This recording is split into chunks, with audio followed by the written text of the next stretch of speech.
En esta exposición se abordará uno de los casos judiciales más populares en torno a la segregación racial en Estados Unidos, llamado el caso Brown contra el Consejo Educativo de Topeka, un hito que es denominado como uno de los más grandes avances sobre la exclusión en las escuelas y que tomó lugar en el Tribunal Supremo de Estados Unidos. Plantearemos los antecedentes, causales y consecuencias del caso. Asimismo, hablaremos sobre cómo las instituciones educacionales pueden ser un foco de inclusión y exclusión social, junto con las razones del por qué estos fenómenos llegan a ocurrir. Para llegar a una comprensión completa del tema, se necesita introducir y aclarar ciertos conceptos claves, tales como institución educativa. La institución escolar se define como el lugar de convivencia social que se encarga de transmitir formal e informalmente reglas, normas, hábitos, habilidades cognitivas tales como la lectura y la escritura, así como destrezas verbales y mentales, discursos, prácticas e imágenes de la naturaleza y la sociedad. Inclusión.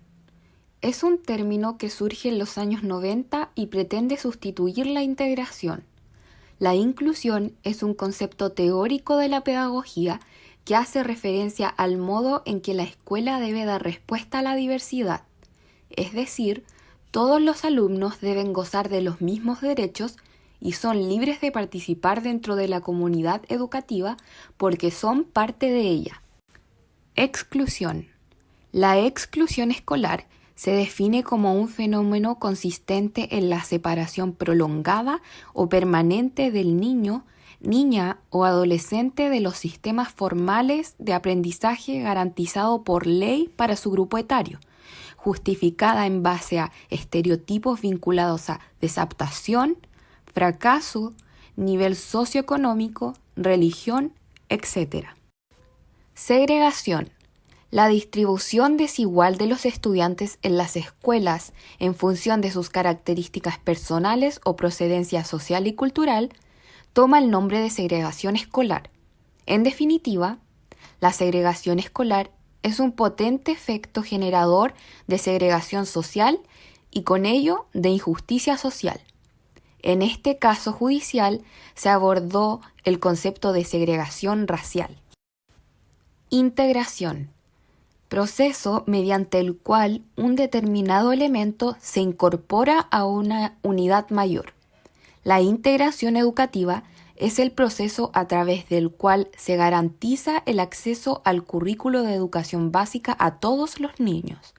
Este proceso suele ser denominado como atención a la diversidad. El caso Brown versus el Consejo Escolar fue una sentencia jurídica histórica dictada por la Corte Suprema de los Estados Unidos en mayo de 1954. El nombre del caso se refiere a Oliver Brown, un afroamericano que recurrió a una reparación legal cuando a su hija, Linda Brown, le negaron la admisión en una escuela primaria reservada para alumnos blancos en la ciudad, donde entonces vivían, de Topeka, Kansas, Estados Unidos. El caso Brown versus Junta Escolar originalmente comenzó en 1951, caso al cual otros 12 demandantes de Topeka se unieron a Oliver en representación de sus hijos. De acuerdo con la ley, a estos 20 alumnos se les exigía asistir a escuelas primarias segregadas. Los demandantes pedían la reversión de la política de segregación racial, puesto que si sus hijos afroamericanos convivían y jugaban con niños blancos, lo razonable sería que se les permitiera asistir a las mismas instituciones educacionales.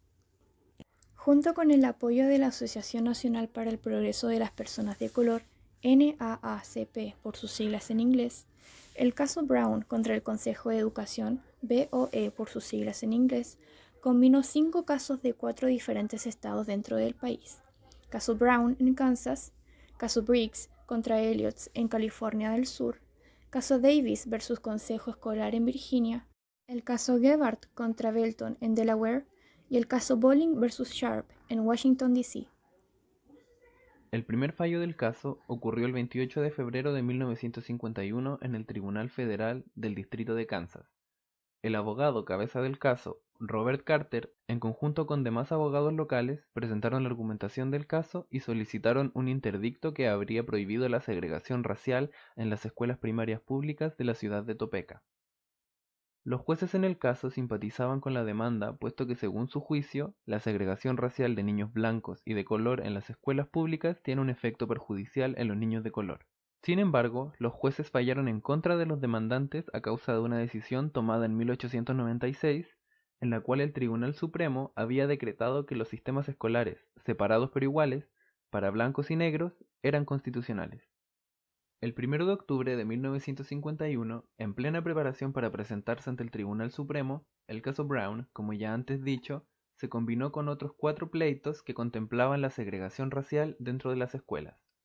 Thurgood Marshall fue el abogado de la NAACP a nivel nacional y fue quien presentó y defendió el caso exitosamente a favor de los demandantes. La decisión unánime que declaraba inconstitucionales las escuelas segregadas racialmente se leyó el 17 de mayo de 1954. Concluimos que en el terreno de la educación pública no cabe la doctrina de separados pero iguales. Las instalaciones educativas separadas son inherentemente desiguales. Por lo tanto, sostenemos que los demandantes y otros en situación similar en cuyo nombre se han interpuesto las acciones han sido, en razón de la segregación que es objeto de la demanda, privados de la igual protección de las leyes garantizada por la 14ª enmienda. Después de la decisión que se tomó en este histórico caso, algunos distritos escolares alrededor de todo Estados Unidos optaron por poner fin a la segregación de forma pacífica. No obstante, la resistencia al cese de la segregación en las escuelas en ocasiones resultó ser un gran desafío.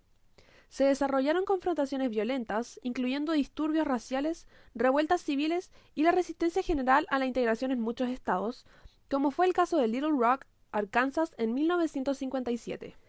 Luego de que la segregación fuese declarada inconstitucional, la NAACP consiguió matricular a un grupo de 9 estudiantes en la escuela Little Rock High School, la que anteriormente había sido exclusivamente para estudiantes blancos.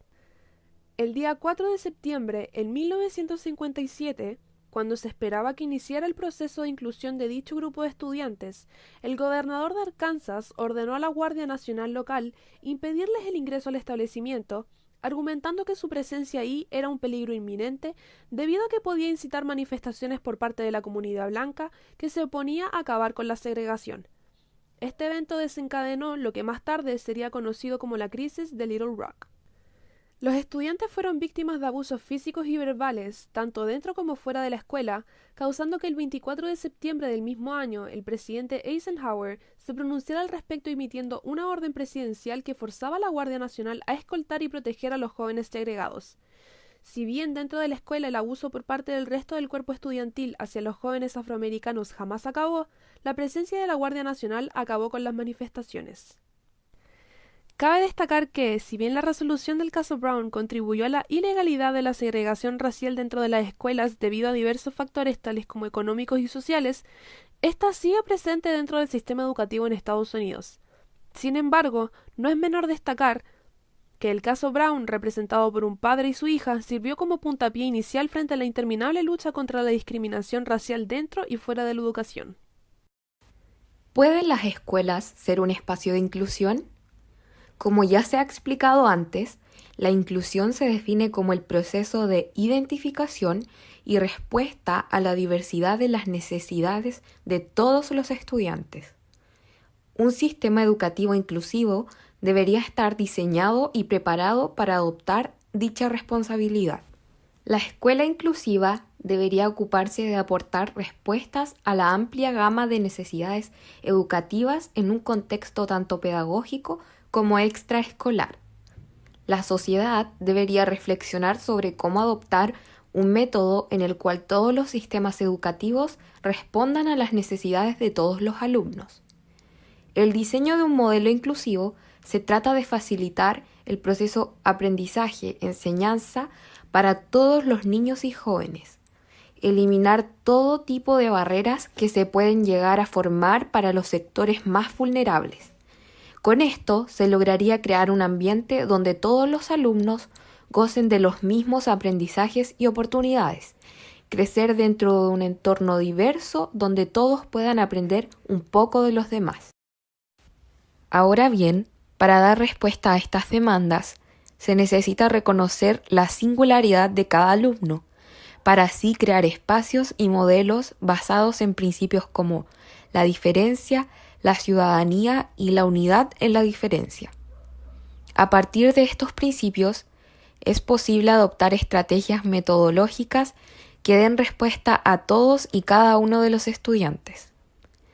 Algunas de estas estrategias son el aprendizaje cooperativo, la tutoría entre iguales, el aprendizaje por proyectos, el reconocimiento de los lenguajes verbales y no verbales, el contrato didáctico o pedagógico, los espacios para la realimentación y las prácticas flexibles, el acompañamiento ocasional dentro del aula de clase de especialistas como fonoaudiólogos, terapistas y psicólogos, educadores diferenciales, psicopedagogos, etc.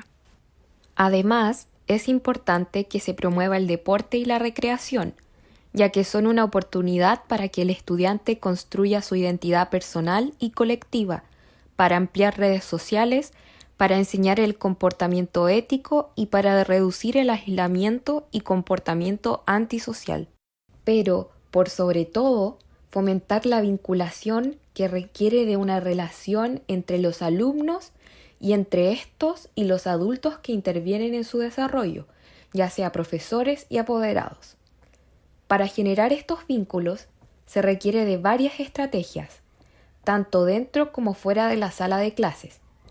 Una de ellas es el abordar la escuela desde un modelo intercultural, en donde se promueva la interacción con diferentes culturas, de manera que se favorezca el sentido de pertenencia al mismo tiempo que se generan redes de apoyo.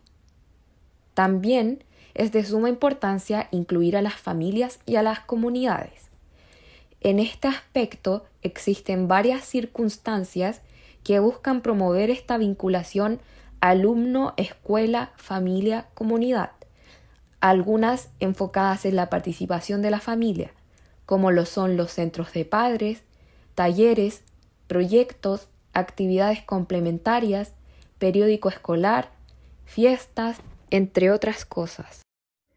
En la otra cara de la moneda, debemos considerar que las escuelas pueden servir como un espacio de exclusión, ya que, al hablar de inclusión, implica que existe una exclusión. Este concepto está ligado profundamente a la marginación y a la vulnerabilidad de cualquier tipo, ya sea socioeconómico, físico o mental. La exclusión educativa es algo que tiende a normalizarse. Se interioriza como un hecho natural, algo que ocurre porque así debe ser y porque siempre ha ocurrido. Es como si la sociedad en general no tuviera conciencia de ello, así que de alguna manera, excluir significa invisibilizar. Es decir, las necesidades de ciertos sectores sociales no son escuchadas cuando ocurre el recuento de acciones para abordar las necesidades de un grupo mayoritario.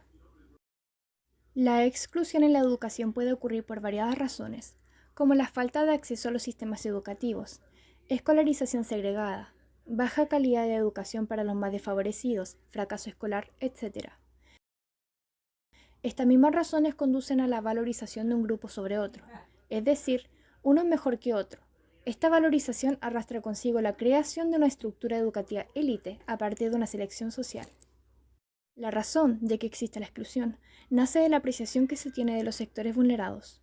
Cada humano nace en lugar asignado por la sociedad, y este lugar se entiende como algo fijo, inmutable. Esto significa que desde el inicio al humano se le asigna un destino determinado. En palabras simples y crudas, si el sujeto nace pobre, está destinado a recibir una educación de poca calidad. Por ende, el individuo no se desarrolla con las mismas habilidades para salir de la zona en la que nace. Y no solo es una falla del sistema educativo, sino que recae en la idea que se implanta en los sectores vulnerables, el fracaso.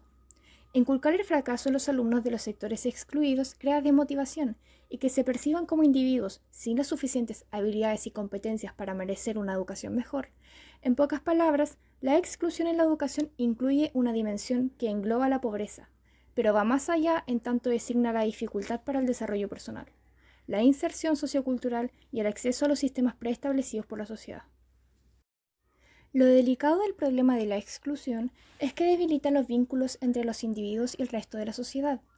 Estos vínculos son de carácter económico, laboral, personal, espacial. Cuantas más dimensiones abarca la exclusión de una persona, mayor es su grado de vulnerabilidad y menor efecto tendrá la intervención de la institución escolar y de otros agentes educacionales. Entonces, tomando en cuenta ambos conceptos, inclusión y exclusión, se puede afirmar que las escuelas pueden funcionar como foco de estos, puesto que dentro de las instituciones educacionales se concentra una parte considerable de la sociedad. Sin embargo, desde el punto de vista de inclusión, falta un mayor desarrollo de la idea. El diseño de un sistema pertinente que aborde todos los posibles desafíos que se pueden presentar al tratar de responder a las necesidades de todos los jóvenes. Ahora, es importante reconocer que la segregación, exclusión e inclusión de diversos sectores sociales forman una parte considerable de la mayoría de los sistemas educativos alrededor de todo el mundo. Es importante cuestionarse el por qué las instituciones educacionales, ya sean primarias, secundarias o superiores, funcionan como espacio de exclusión e inclusión. Para un mejor y más claro desarrollo de la idea, tomaremos como ejemplo el sistema educacional de la República de Chile. En Chile, los centros educacionales, dentro de sus principios, pretenden funcionar como un centro de inclusión, puesto que tienen por obligación, es decir, dictado por una ley, atender las necesidades de todas las personas, independiente de las diversidades, necesidades y/o desafíos que puedan tener.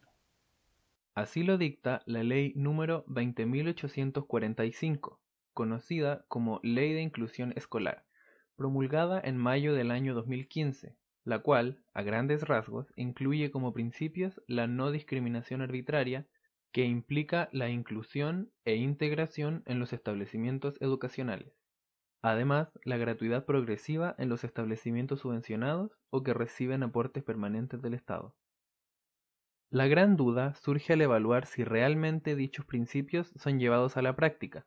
Por ejemplo, una escuela admite a alumnos con capacidades cognitivas diferentes. Sin embargo, el colegio deriva el trabajo de las habilidades académicas de estos alumnos al PIE, más conocido como Programa de Integración Escolar. Por otro lado, ¿se puede hablar realmente de exclusión en la educación chilena? La respuesta es no, puesto que ningún niño es privado de la educación obligatoria, pero sí se puede hablar de segregación. La segregación escolar en Chile, de acuerdo al libro El primer gran debate de la reforma educacional, Ley de Inclusión Social del Mineduc. A través de múltiples estudios realizados durante la década del 2000 y 2010, se ha determinado que la segregación educacional en Chile es efectivamente elevada de acuerdo al índice de Duncan. Además, se ha determinado que dicha segregación no ocurre solamente entre establecimientos al separarlos por el nivel socioeconómico de quienes pueden estudiar en ellos, sino que existe también segregación dentro de los establecimientos debido a que en algunos se separa a los estudiantes por sus capacidades académicas. Considerando que en Chile existe una alta relación entre la segregación espacial y socioeconómica, cobra sentido que los establecimientos ubicados cerca de comunidades y barrios que se caracterizan por el bajo nivel socioeconómico de sus habitantes sean los que posean un mayor índice de vulnerabilidad en comparación a recintos educacionales ubicados en zonas menos populares. Mediante estudios, se llegó a la conclusión de que los padres y tutores con mayor poder adquisitivo ponen menos atención a la distancia entre el hogar y el colegio a la hora de considerar dónde matricular a sus hijos, mientras que quienes contaban con menores ganancias consideraban esa característica por sobre las demás. Por esta razón, en la comunidad educativa chilena se abordan los conceptos de integración y segregación. El real debate que produce esto y la pregunta que el sistema educativo debería trabajar es ¿cuáles son los desafíos que tienen las escuelas para convertirse en reales centros de inclusión? Respecto a esto, los desafíos que la sociedad educacional enfrenta son diversos. Por una parte, se habla de la necesidad de más recursos y una mejora en la infraestructura, puesto que los establecimientos no están preparados para recibir alumnos con capacidades diferentes, y tampoco se han logrado aplicar políticas claras dentro de las escuelas con respecto a cómo abordar las diversidades que se pueden presentar dentro del alumnado. Es a través de acontecimientos emblemáticos en la historia del mundo que podemos identificar como sociedad qué partes del sistema poseen falencias que necesitamos solucionar para conseguir la igualdad de derechos que todos merecemos. Si bien el caso Brown contra el Consejo Escolar es un ejemplo de esto, también es una prueba de que muchas veces cuando se busca generar un cambio positivo y avanzar en dirección a un sistema más justo, quienes se encuentran favorecidos por aquel estado de desigualdad se niegan rotundamente a dicho cambio. En adición a lo anterior, también se debe considerar otros contextos en los que hace falta una mayor inclusión. Sin ir más lejos, A pesar de que en Chile en ocasiones se habla de una educación inclusiva que se adapta a las diversidades de los estudiantes, cognitivas por ejemplo, estos alumnos necesitan ser incluidos más que solamente integrados. No basta con que estén presentes en una sala de clases, sino que además es importante que sus necesidades también se vean cubiertas y reciban herramientas que complementen su aprendizaje. Aún faltan muchos pasos para que las escuelas se conviertan en un foco real de inclusión, no solo en Chile, sino que alrededor de todo el mundo. Sin embargo, se puede observar avances necesarios y positivos, como lo fue en su momento la resolución del caso Brown, el cual solo fue un inicio de muchos otros cambios en pos de la igualdad, tales como la ley de inclusión en nuestro país y la nueva mentalidad que están adaptando las nuevas generaciones. Esperamos ver que en un futuro, ojalá no tan próximo, la educación chilena no sea nada más que inclusiva y de calidad.